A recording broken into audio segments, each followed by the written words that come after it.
I love the Mexican people. Welcome to ASP Stuff Radio, the ghastly, entertaining internet radio show that will grab you by the gluteus maximus or genitals. Tonight is Thursday, October 13th, 2016. Joining me from a distant galaxy in another universe are Pauleto and Stevocrates. Hello. So we're calling from wormholes. Yeah. Separate wormholes. Stevocrates, where are your coordinates? Coordinates exactly? I think it's somewhere in Washington where Bill Gates is located. Okay, and Pauleto, where exactly are you? I'm traveling through the Afghanistan desert. Okay, well, be careful on your journey. So we might you might get carpet bombed from Ted Cruz. Watch out for Ted Cruz. Yeah, if I drop, that means I got carpet bombed. Okay. Ted Cruz used his carpet bombing machine. Well, that's going to be unfortunate because you're our expert on Donald Trump's static-inducing hairpiece. Oh, really? Yeah. You've been researching that hairpiece for quite some time. Yeah. Yeah, it's in-depth research. We have a lot to talk about in tonight's episode. But a lot of depressing stuff. Yeah, a lot of depressing stuff, unfortunately. Just all depressing. A very depressing episode for all you Indonesians. Well, that's not true. How about before we get into our depressing stuff, I talk about a cat fact. Okay, that'll make it upbeat. Yeah, that'll put a smile on our faces. Okay, we'll do that before we get into the depressing stuff. Facts about cats. Okay. Alright, cat fact. During the time of the Spanish Inquisition, Pope Innocent VIII condemned cats as evil, and thousands of cats were burned. Unfortunately, the widespread killing of cats led to an explosion of the rat population, which exacerbated the effects of the Black Death. Facts about cats. That wasn't depressing? Nah, see? I told you, be a little upbeat. Oh, man. Why did they kill the cats? Cats are evil. Well, how did they Nobody prove likes that they're cats. evil? Maybe that's why people love dogs so much. Yeah. What color were these cats? It doesn't specify. If they're black cats, maybe I would sympathize because of the superstition. But that's racist. So then once they realized the rats were spreading the plague, wouldn't they breed more cats? Yeah, well, it's too late. Well, but the cats were eating the mice rats. Or the rats, right? They could have been confused or been catching it from the infested cats. Yeah, maybe they actually weren't being killed. They were dying off from the plague. Might want to look at that fact a little closer. We'd have to travel back in time to find out exactly what was going on. Yeah, do that next week and then come back and report. I'll report to you. Before we get into the juicy Trump talk, locker room talk. Oh boy, we're gonna be infused into a Donald Trump locker room. We're gonna get in a locker room with Trump and talk about stuff. Is he gonna be covering himself in a towel or something at least? I hope so. Yeah. Thank you for the imagery. Yeah. But before we get into all that, we should say a few depressing things about the San Francisco Giants losing against the Chicago Cubs a couple nights ago. All right. The world champion Chicago Cubs. Yeah. So possibly. Who would like to celebrate? Who would like to summarize the last game of the season, the postseason? Okay.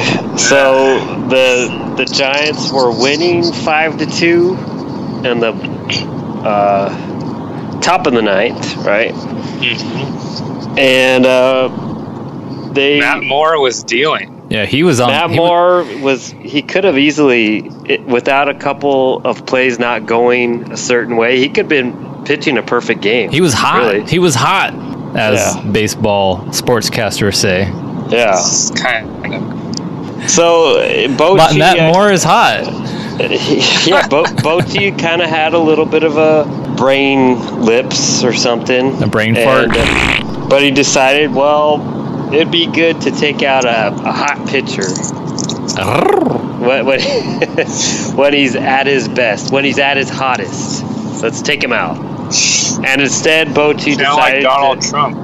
Let's take him out. Then Bochy decided to call up Sergio Romo's grandma and Javier Lopez's grandma to come in and pitch, and the rest is history. It was downhill. Just a bit unraveled. Devastating. Yeah. They just gave up 4 runs. Yeah, that was practically unprecedented. Not expecting that to happen. I was happily grading papers, relaxing, drinking some tea, thinking this is a sure deal in the books. Giants are going to win.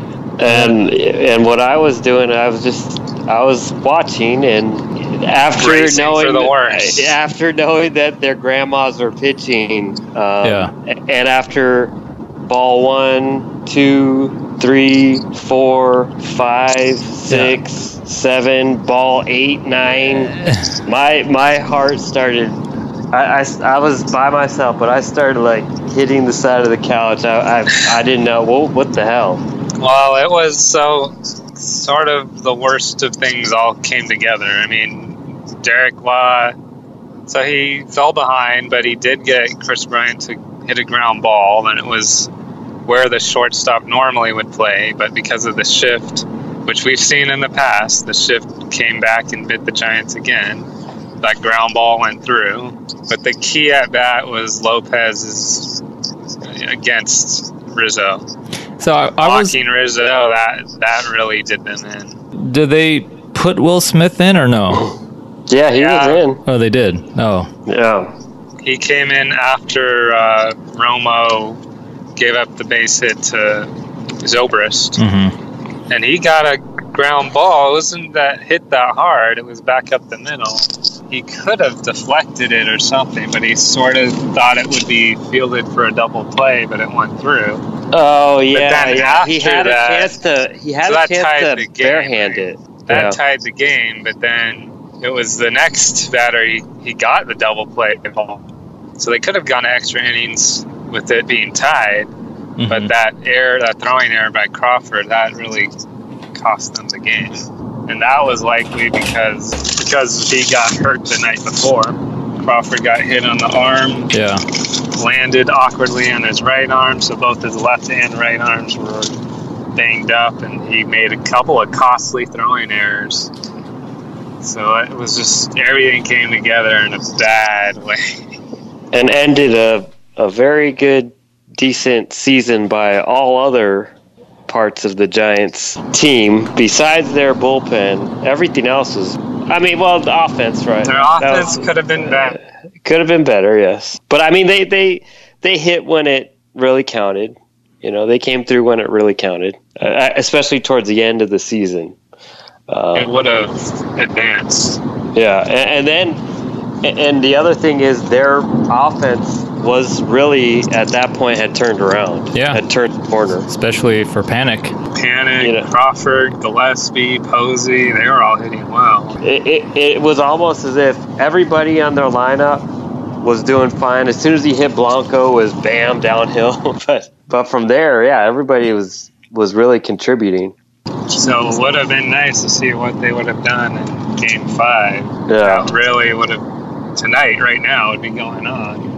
It's not meant to be. It's the Cubs' year. 108. That's their special number. It's been 108. 108 years could be the year, but, you could argue that there's people from a top level that have certain things go a certain way. What do you mean? Would you like to elaborate on that? A conspiracy theory.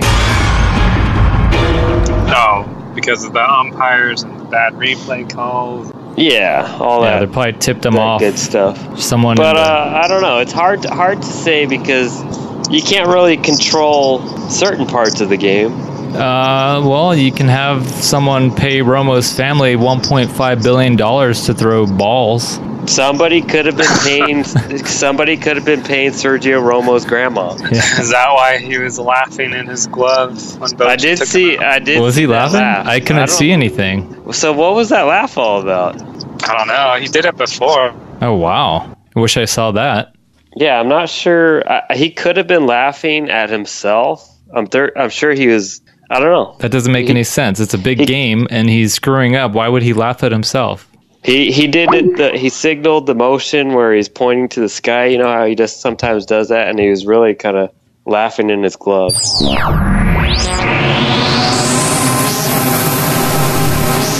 Oh, no, I think we lost Paul. He got sucked into a wormhole. Now he's in another dimension. But yeah, he kind of laughed a little bit. I kind of passed that off as him. Really, it's the first time he's ever screwed up during a playoff game. From beforehand, I mean, on down from 2010, 2012, 2014, he's always been pretty reliable in the playoffs. So he might have been not understanding why he wasn't doing that, or why he couldn't throw a strike. I don't know. He could have been baffling himself, or they could have been paying him. I don't know. Hello? Oh, hello. He got dropped. Yeah. So all I was telling Alocrates here was, I think Sergio Romo, he's never failed up until now during the playoffs. Maybe was baffled at himself, or something's going on with his life. He's not fully there. I mean, this was his last year with them. He's depressed. Oh, he's probably depressed that's how he's going to go out. That's how. And I don't know about Lopez or Casilla, how long their contracts are. This was Lopez's last year. I think Casilla might have another year. I think this is all three of their last year. So that it's sad, but that's how they're going to be kind of, at least their last memory. That's not the best way you want to go out. They got three championships underneath their belt. They did. So they did. You got to look at the grand picture. You usually don't have relief pitchers stay with one team that long. Yeah. Let alone be that successful for that long. I think they pitched one batter too many. The criticism I hear a lot is that Bochy didn't keep Matt Moore for at least one batter. One batter would have been nice. Well, I don't know if you can blame. I mean, the bullpen, first of all, should be able to get 3 outs. But even if that said, I mean, it's really the pitch count era. The pitch count rules everything. So you don't look at. It used to be 20 years ago that if a guy was pitching well, you just left him in until he started giving up hits or walking people. Now if he's pitching really well, that doesn't matter. What matters is how many pitches he has.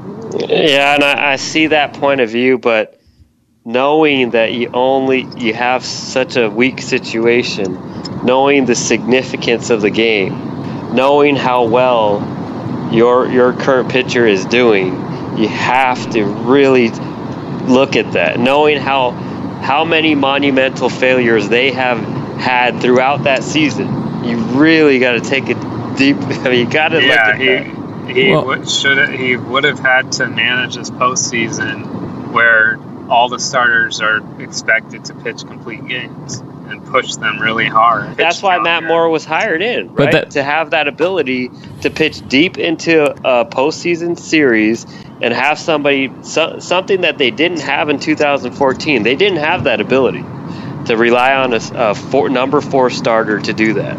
But he's a Tommy John survivor, so you don't want to risk hurting him for. Right.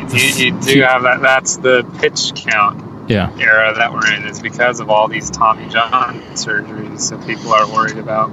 It's the GM. We have to go through his whole learning curve.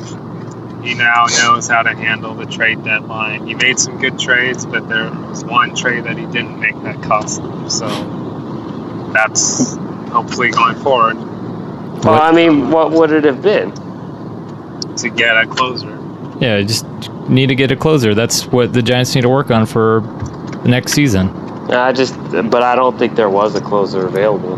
There was one, but he felt he could have added an extra player in a deal, but another team ended up getting that closer that he wanted, and he feels like the deal wasn't even as good as what the Giants could have offered. So I think he missed out on that. That's where that quote and said, "What a knucklehead am I?" Like he knows he could have done more. What a knucklehead I am, eh? What a knucklehead. Yeah. I should have had a closer. Should have had that. You say? You don't say. So, where do you want to go? Alocrates or Alorottle? Let's focus on, because the media is talking about Trump and his lewd comments on women. Let's focus on his racism. His what? His racism. Oh, racism. Okay. Because I have a lot of stuff. I have like 7 instances where Trump shows his racial discriminatory behavior. All right. So fire away. Top 10 Trump racist remarks. Here we go. We're on a top 10 lineup. I don't know if you guys noticed when Trump refers to Mexicans as the Mexican people. The Mexicans. I love the Mexicans. Here's a little clip. I love the Mexican people. 2 waiters came up to me tonight. Mr. Trump, we love you. I said, where are you from? Mexico. I said, that's great. I love you too. I do. I love Mexico. I've had tremendous relationships with people in Mexico. But I said, we need a strong border. I said, we need a wall. I love the Mexican people. Now, then what about the blacks? Well, first I noticed... And the Muslims. Why does he have to add the Mexican people? He refers to Mexicans as if they're from another planet. Are the Mexican people? Well, they're from that third world country. Yeah, they're another species, another non-human species. It was kind of objectifying these other groups or ethnic groups, like the women. The women. I love the women. I really love the women. I love to grab their... And they love me. I love to kiss them. I love to grab their genitals. And I like this. There was that Seth Meyers joke when he was on that White House Correspondents' Dinner like 5 years ago. And he said, Trump says that he has a great relationship with the blacks. He said that would only be true if the blacks were a family of white people named the Blacks. I know the blacks very well. John Mexican. I love the Mexican family. Okay, so that's racist number 1 from Trump.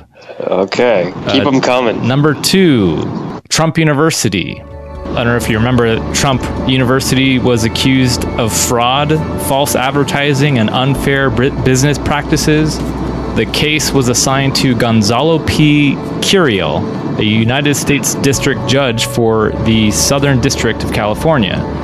Judge Curiel refused to dismiss this class action lawsuit against Trump University, and here is how Donald Orange Chicken Trump reacts at an Arkansas campaign rally on February 26th.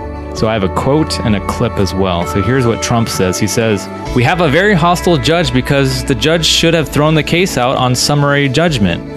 But because it was me and because there's a hostility towards me by the judge, tremendous hostility, beyond belief. I believe he happens to be Spanish, which is fine. He's Hispanic, which is fine. And we haven't asked for a recusal, which we may do, but we have a judge who's very hostile." Now, a recusal is when someone accuses a judge of being unqualified to perform legal duties because of a lack of impartiality. Here's the clip.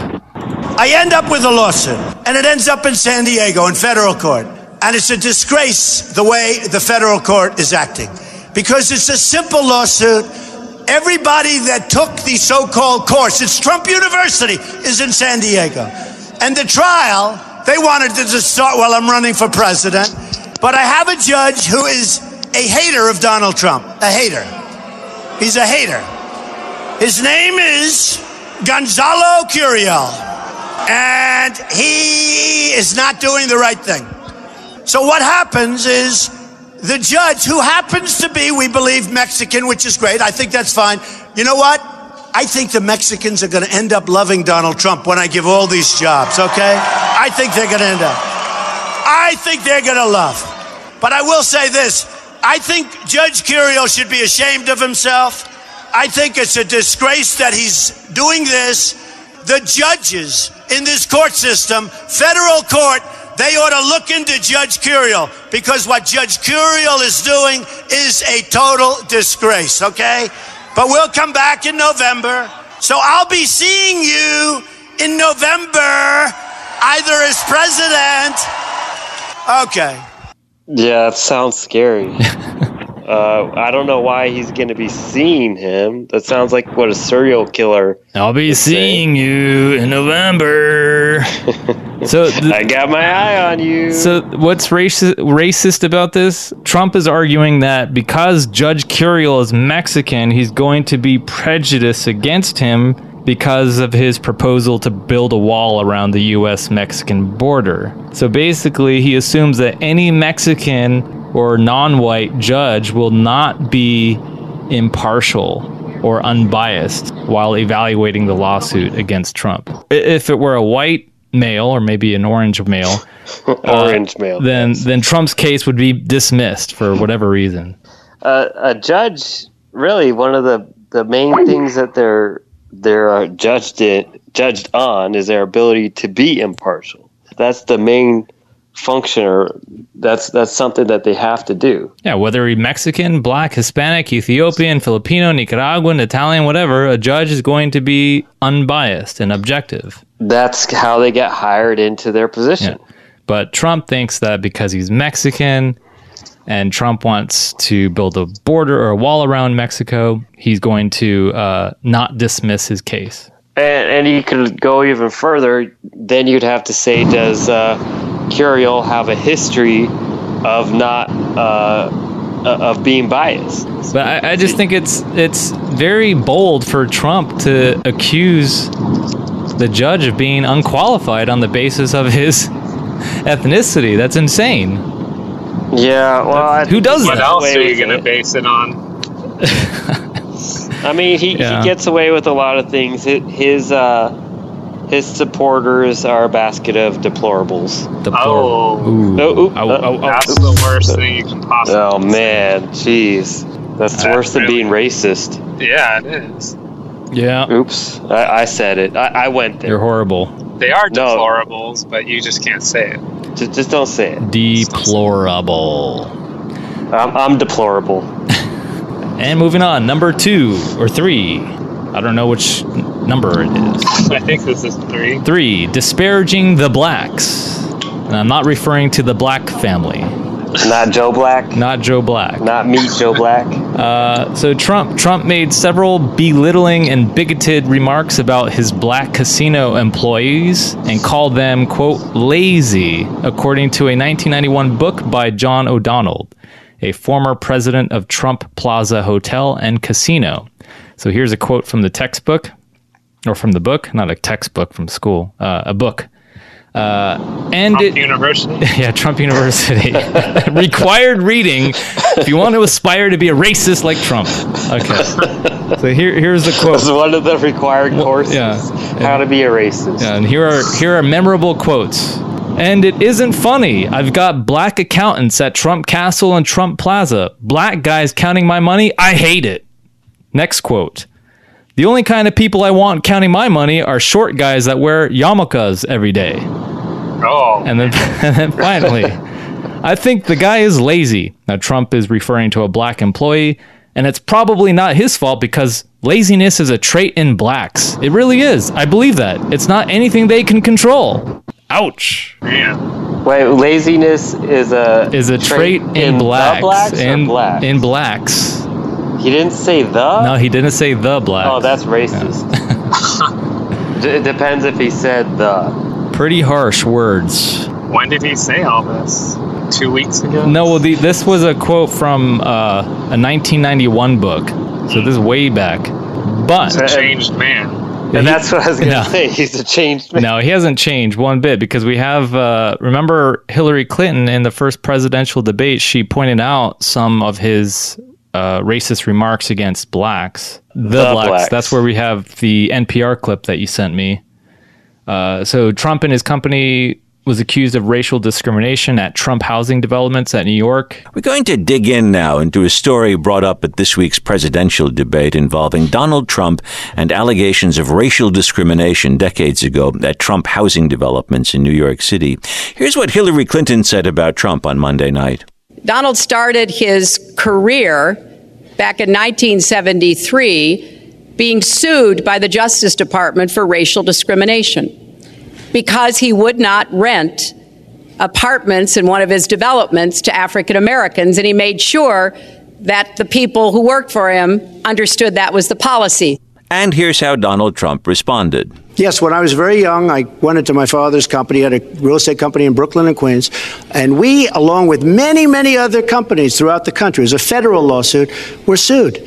We settled the suit with no admission of guilt. Trump later emphasized again, no admission of guilt. Well, we wanted to know more about the Justice Department's case against Donald Trump and his father, Fred, and it gets started in the early 1970s in New York when Donald Trump was in his late 20s.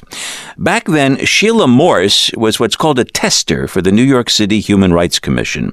When a black New Yorker was turned down for service and suspected racial bias, Morse, who is white, would be dispatched to see if she got different treatment. In 1972, a black man in search of an apartment in Brooklyn saw a sign on a building that said, "Apartment for rent." He went in, he met with the superintendent, and the superintendent said, "I'm very sorry, but the apartment is rented. It's gone." So the gentleman said to him, "Well, why is the sign out? I still see a sign that says apartment for rent." And the superintendent said, "Oh, I guess I forgot to take it down." And that was that. You, as a tester then, were sent in to inquire about an apartment in the very same building? Exactly. Yes. What did they tell you? Oh, they greeted me with open arms and showed me every aspect of the apartment. Sheila Morse says she reported back to the Human Rights Commission and then returned to the apartment building in Brooklyn. After she was offered a lease, the man who had tried to rent the apartment and a city human rights commissioner entered the office, and the three of them confronted the building superintendent. He said, "Well, I'm only doing what my boss told me to do. I am not allowed to rent to black tenants." So the commissioner said, "Okay, can you take us to your boss?" And he said, "Yeah, I guess I can." And then we went to the boss, and it was an office building in Coney Island. And when we got there, there was a great big sign that said Trump Management, and it was Donald Trump and Fred Trump, his father. That's Sheila Morse, who now lives in Henderson, Nevada. So there's another, that's just proof that Trump hasn't changed one bit. He doesn't want to rent out his apartment homes to the blacks. Well, again, we have to go back the year again. Again, he's a changed man. Well, I guess that he did mention decades ago, but yeah, he mentioned his dad. That's true. Frank or something. So we need a recent example of him being a recent example. Well, actually, we already did. I mean, the judge was recent. Yeah, right? the judge. Yeah, Curiel. Here we go. The KKK. Oh, okay. He's part of the KKK. He's part of the KKK. Okay. I think it was earlier this year where Jake Tapper, an American journalist of CNN, asked Donald Trump whether he would refuse to support the white nationalist and former KKK leader David Duke.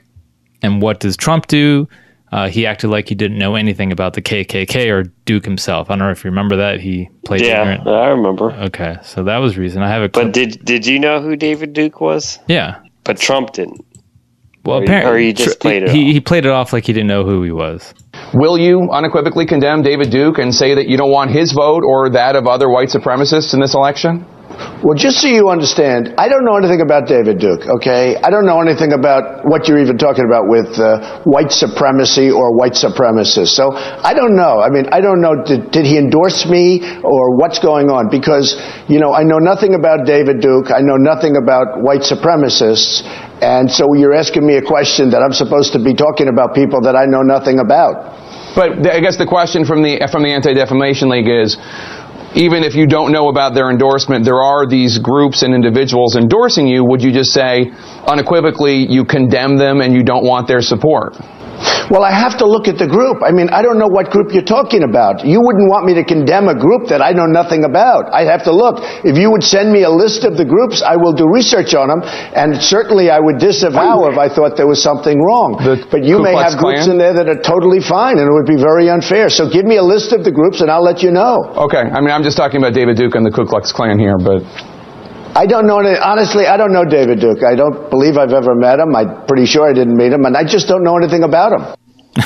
So he doesn't know anything about David Duke or the KKK. Nobody knows. Well, he did say the KKK, so I don't know. That's interesting.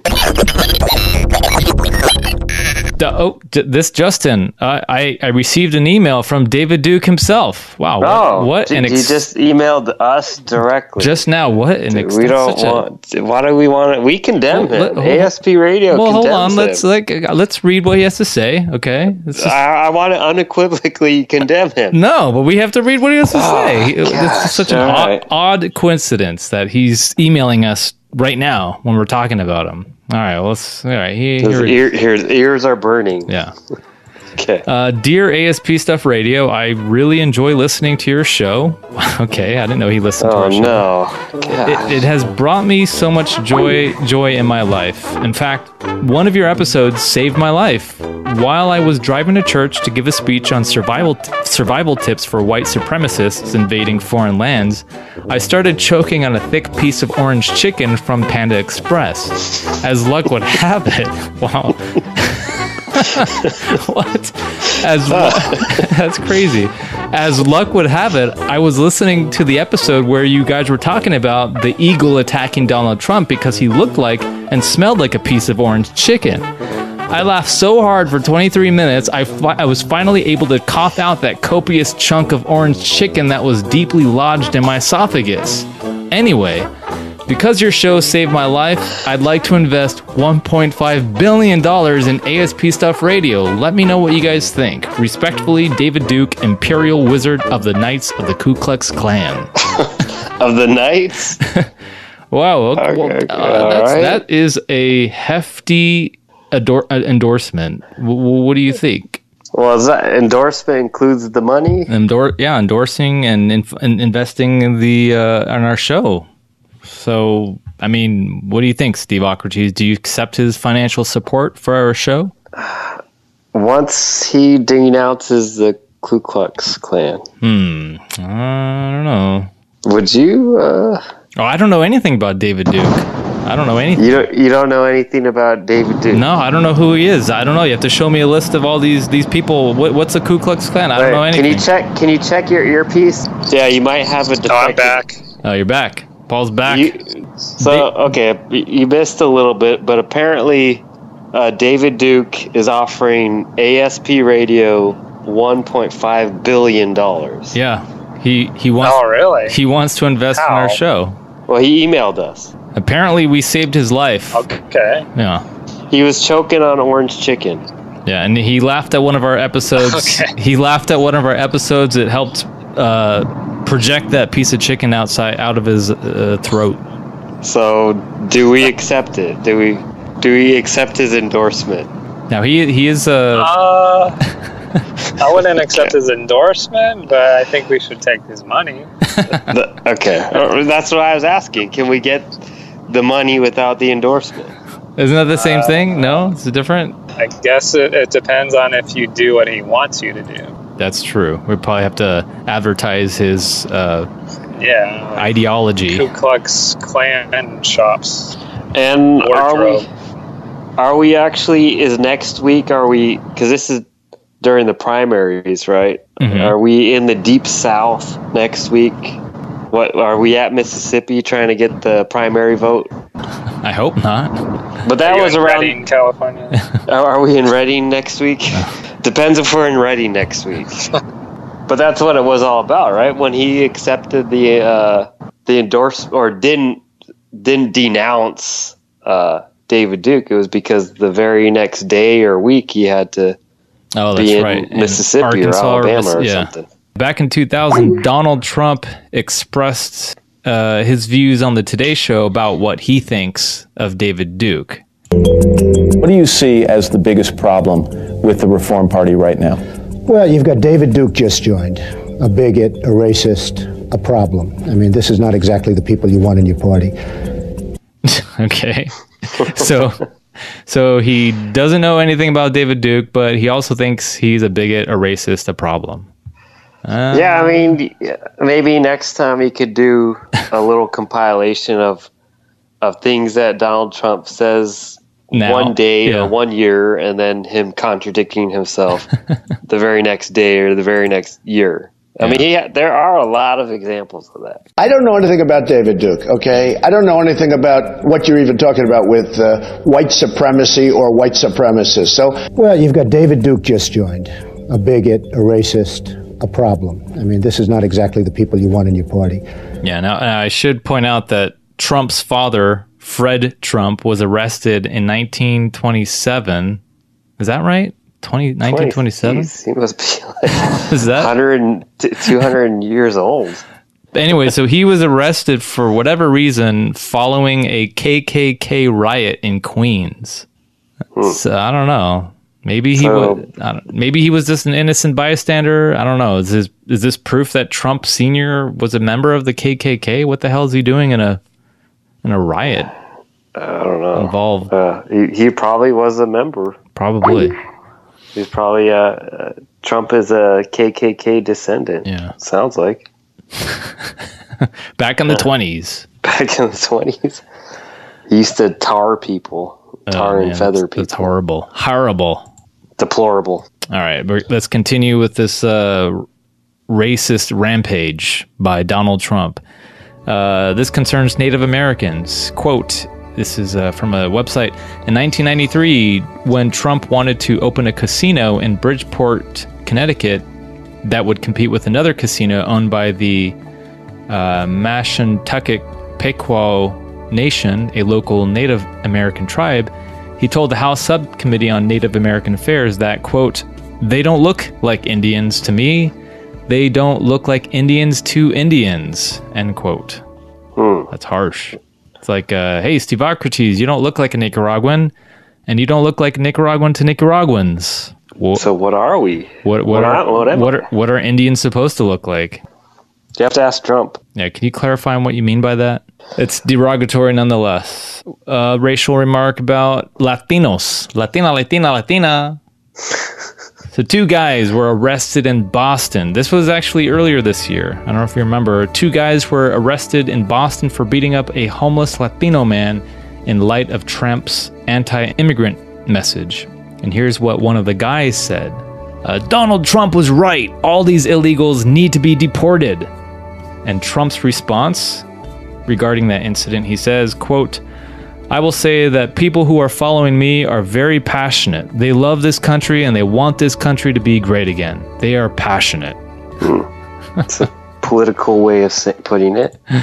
Passionate. You could easily substitute deplorable. Deplorable. Passionate. These are passionately deplorable people.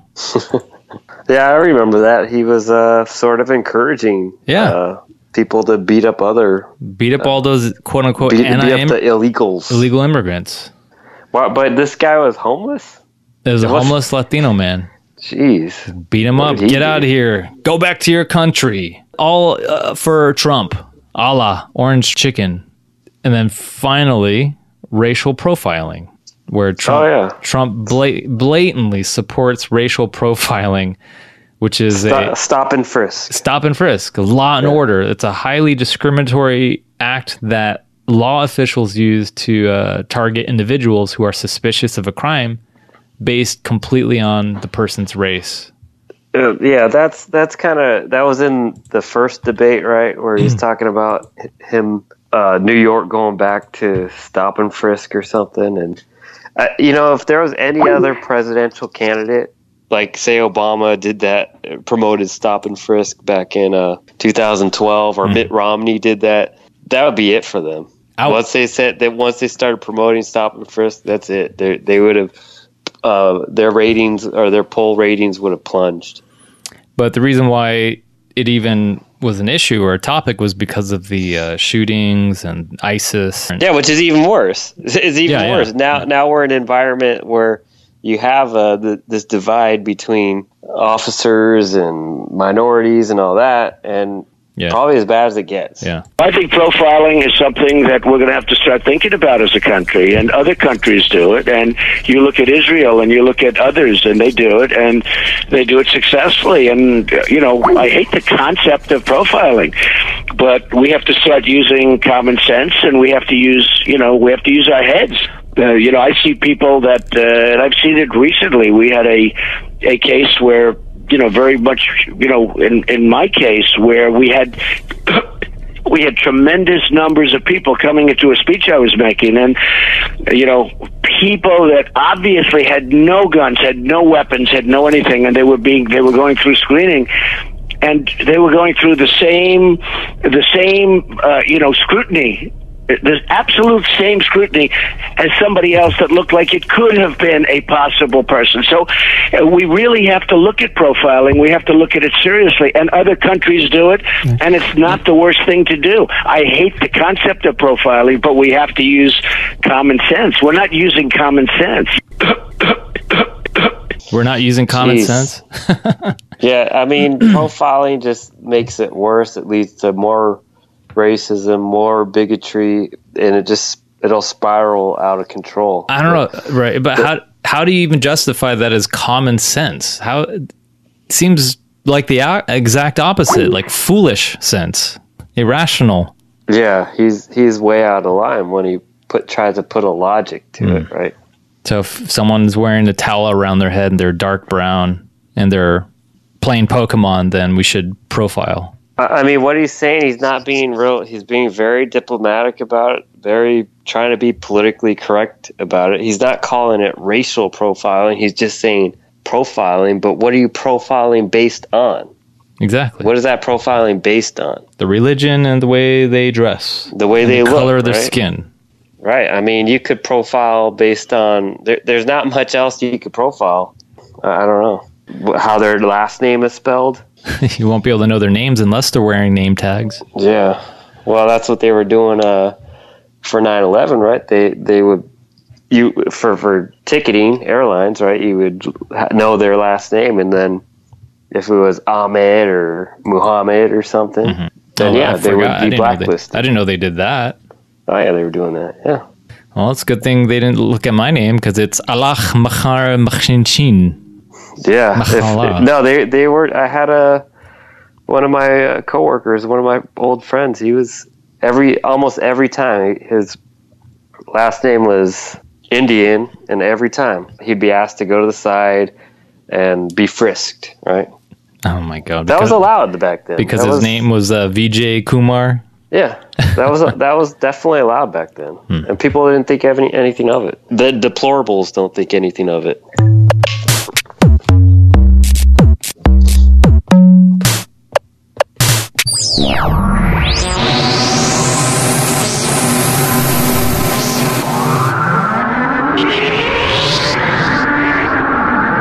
Paul just got completely sucked into a completely different dimension. Oh no, he's here. Oh.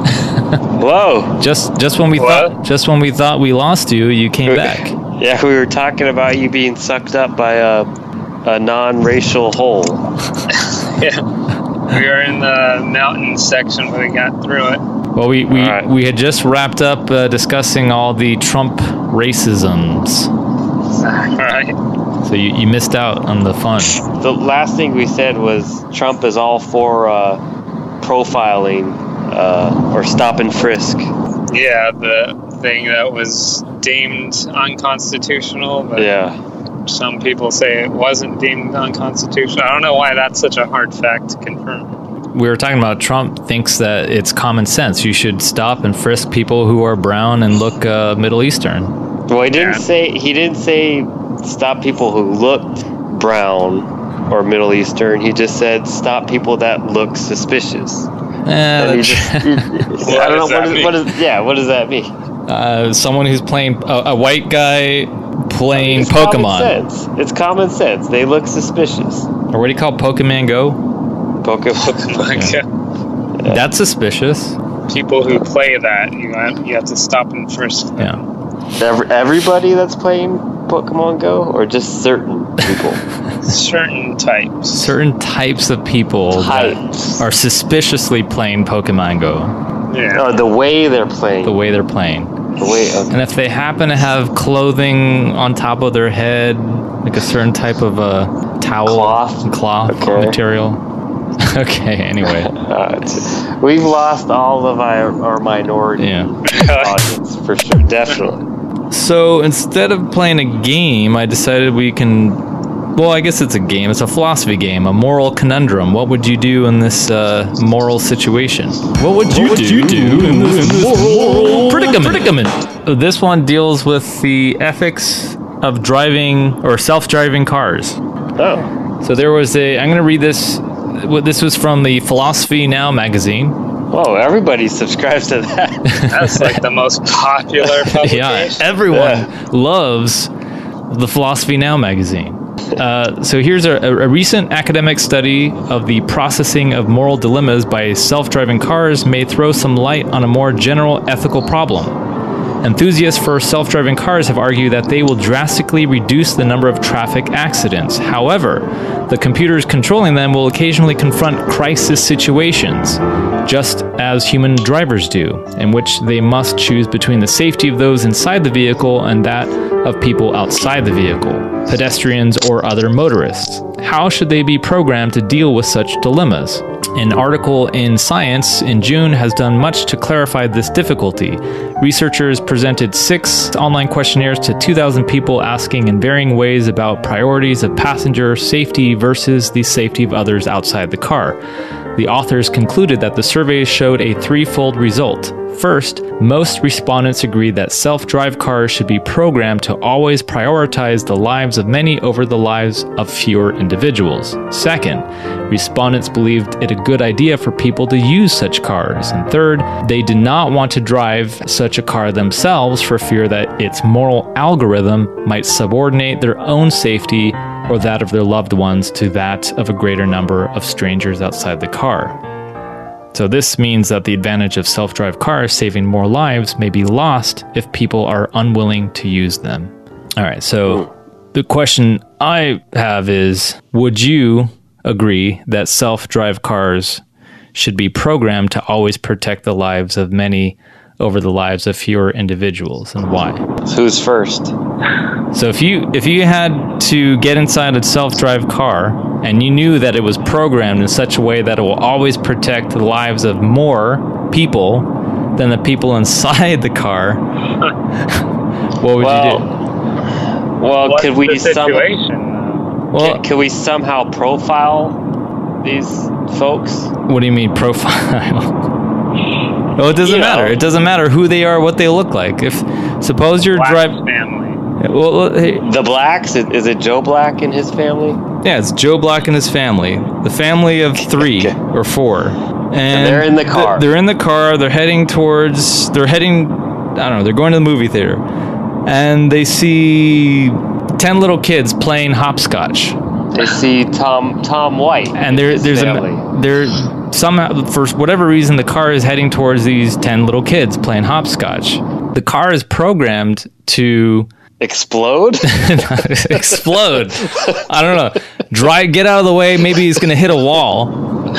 Okay, so instead of veering towards the 10 kids, it'll veer into a wall. Yeah, it's gonna choose to avoid hitting the 10 little kids and instead of killing the family, the Black family. Yeah, I think that's fair enough. You think so? Well, the question is, would you drive that car, right? Yeah, the question is, would you drive that car? No, of course not. Of course not. Shoot. No, never. Never? So if you and Caroline were in a self-drive car, you both would not get in one, knowing that it's programmed. It's going to try to go against you, like in the Matrix. So you would be okay killing those 10 kids? I just wouldn't. I guess I'd want to drive myself for the rest of my life. I don't know. Yeah. Why is a self-driving car running into children? So what's the deal with these cars hitting little kids? What's the deal with No, it's. I think what the whole point of this is this is in the very case of a rare case that might possibly occur, right? Mm-hmm. You have to understand there's maybe less than a percentage of a chance. Yeah, but didn't something like this happen where the self-driving car, I think it was a Tesla, right? Tesla had some accidents by a self-driving feature. Well, yeah, there was an accident. The guy had it in self-driving mode, and I think he was tailgating a truck, a semi-truck. From what I understand, it was a mirrored. You know how you see one of those mirror tanker, like gasoline tank trucks? Okay. I think the sensors had reflected back and didn't really notice that it was the car there. So it just kept going. Oh, man. But I don't think there was a fatality or anything like that. But it wasn't the same dilemma, was it? No, this is kind of a different situation. This is in the minute possibility that you might... Well, it could have been a school bus. Say it was a school bus with reflective exterior. Well, again, I think self-driving car was headed straight on for it. Yeah. We have to assume that the technology is as good as it possibly can be. Well, let's have the assumption that these are perfect sensors. So then the question is, who do you sacrifice? More people or the people in the car? Well, first we need to determine whether or not it's true that saving more lives is better than saving a few. I think didn't you have this conversation where you had a lot of different scenarios and there were situations where you could kill like 3 people versus 1. Oh yeah, that we were talking about the railroad. Yeah, the railroad tracks, stuff. Yeah. So I think overall you always want to try to kill fewer people. But what if there were 8 convicted murderers who steal a self-drive car? Well, what if one of them was Donald Trump?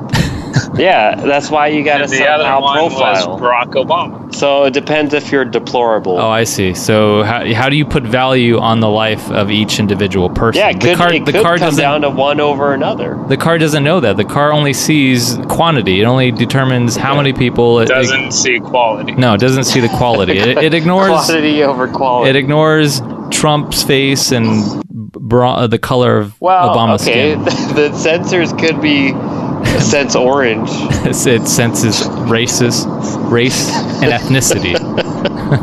All it does is sense orange flavor. Now, how about this situation? How about before you get in a self-drive car, you have the option of choosing whether to have the moral algorithm where it protects more lives than the fewer lives. You can override that. You have the option of overriding that moral algorithm. Would that be fair? I think that's probably what it's going to come down to. So as soon as you're about to hit 10 children, you turn it off? No, before you even get in the car. So yeah, you have the option like, you know what, today I feel like I'm in a morally good mood today. I don't think it works. I think when you buy the car, it's when you buy the car. But don't you think that's a little fascist for the government or these programmers to assume that that's how everyone's going to think morally, that the more lives, the better? Nobody's going to think that way. There's going to be very few people that opt to kill themselves, right? Yeah. Who's going to say I'm cool with killing myself? Mm-hmm. Maybe there's different options and different prices. And then it's more expensive to get the one that's not, doesn't look to do good. Okay. And really, you got to think of what's the insurance liability, because that's really what it's going to come down to. What's going to cost what company more money? That's what it comes down to. The legal stuff, the lawyers, the liars. I like Paul Ato's suggestion where you have cars with multiple options, and the one without moral sense of right and wrong, it's going to cost you an arm and a leg. If you want to protect your own ass and your own family, maybe it will get the morally bankrupt car. Yeah, I think you might have a point. I think you'd have to pay more money for a car that doesn't kill yourself. But there might be people who really do believe that, you know what, I'm willing to sacrifice my life for the majority. Yeah, but I'm guessing that in the end, like Donald Trump, there's gonna be an option for that. Yeah. You're gonna have to decide. He's willing to sacrifice the fate of the country for his own gain. Yeah. He'd have a car that would either it would kill himself or nuke the United States. So, Paul Aledo, would you be willing to use a self-drive car with Myra and Lila inside? I don't think so. No? Like, I do want a Tesla at some point, but I don't think I want the self-driving feature. Yeah, I think I would have to opt out of that algorithm. I think I would have... Yeah, I wouldn't even... I'd just leave it up to fate. Let fate decide. Fate. God wills it. Yeah. Isn't that the option? I mean, just... Yeah, shut it down. You don't want to play God. So you don't... Yeah. Okay, and I agree. I don't think programmers should... what's the word? Where they forced moral ideals onto people against their will? Or their will? Yeah, their wheel. Their wheels. Their wheel. Yeah. They're automated wheels. Yeah. It would be called the will wheel. The will wheel. You wheel your will. Now, since we're conspiracy theorists, probably you wouldn't even know. We're not conspiracy theorists. No, we're not. But or maybe I guess we are. Yes, we are. No, but yeah, they might actually put these in all the cars, and we just wouldn't know it. Such a optimistic way of thinking. Utopia. Yeah. Autopia. They are forcing us to do right against our wheels. That was a good little moral dilemma. Lila, do you have anything to say about Donald's racism? She says no to that self-driving car. Oh, she's against it? No to Trump. Yeah. Her life has more... Has she tried orange chicken yet? She tried it and really hated it. She burped up a ton. Burped it up. Massive poop. You know how she feels about... How Lila can hear all our conversations. She's getting corrupted. Yeah, I better not say anything about Trump and his lewd comments about women. And don't call his supporters the basket cases. One of the women said that Trump was like an octopus. His hands were everywhere. He's got 8 arms. He was like an octopus. That was on a plane. I think that was on an airplane or something. Yeah. Alrighty. Okay, so are we all stuffed? I think we're all stuffed up. Okay. Yeah. You're all stuffed up? Yep. Yeah. Lila, you're stuffed up? She's ready to eat some meals, some milk. Some milk? Okay. Milk. All right. Make sure you guys don't eat any orange chicken. Yeah, do not go to Panda Express. A strong boycott against orange chicken. Okay. Unless she's constipated, eat some orange chicken. Yeah. And that goes for everyone out there. Eat some orange chicken if you're feeling constipated in the mind. All right. All right. With all this orange chicken in my gut, this is ASP Stuff Radio. We are all stuffed up.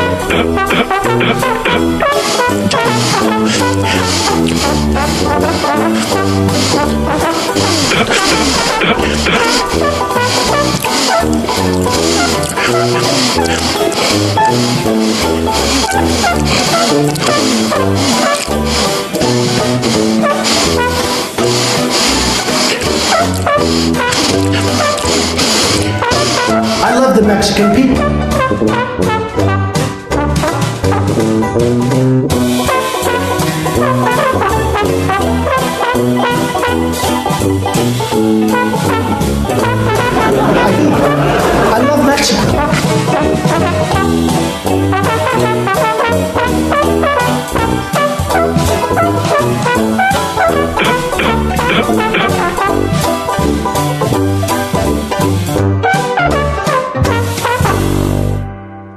That's a wrap.